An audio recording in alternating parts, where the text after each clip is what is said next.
સુરતના રાંદેર વિસ્તારમાં વીજ ચોરી વિરુદ્ધ એક મોટી કાર્યવાહી હાથ ધરવામાં આવી છે, જેમાં અંદાજે 270 કરોડની વીજ ચોરી પકડાઈ છે.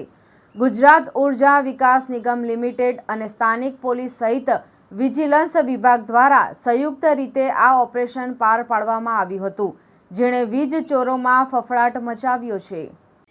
GUVNLના વિજિલન્સ વિભાગની 96 જેટલી ટીમો દ્વારા રાંદેર વિસ્તારમાં સઘન ચેકિંગ હાથ ધરવામાં આવ્યું હતું. આ ટીમો દ્વારા કુલ 4533 વીજ જોડાણોની તપાસ હાથ ધરવામાં આવી હતી. આ ઝુંબેશ દરમિયાન ચોંકાવનારી રીતે 177 વીજ જોડાણો ગેરકાયદેસર હોવાનું અને તેમાં વીજ ચોરી થઈ રહી હોવાનું જણાઈ આવ્યું હતું. વાયરિંગ સાથે ચેડા કરીને વીજ ચોરવામાં આવતી હતી.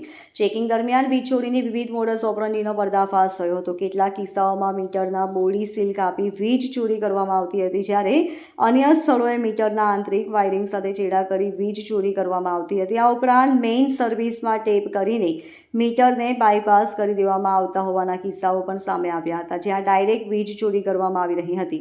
આવા કુલ 177 વીજ જોડાણો મળી આવ્યા હતા. આ ઘટના બાદ વીજ ચોરી કરતા તત્વો સામે કાયદેસરની કાર્યવાહી કરવાની તજવીજ હાથ ધરવામાં આવી છે. વીજ ચોરી કરતા આવા તત્વો સામે પોલીસ ફરિયાદ દાખલ કરવાની પણ તૈયારીઓ ચાલી રહી છે. GUVNL અને સુરત પોલીસ દ્વારા કરવામાં આવેલી આ સંયુક્ત કાર્યવાહી વીજ ચોરી અટકાવવા માટેના તેમના કડક વલણને દર્શાવે છે. આનાથી વીજ ચોરોમાં ભયનો માહોલ ફેલાયો છે. Bureau report LK star news, Surat.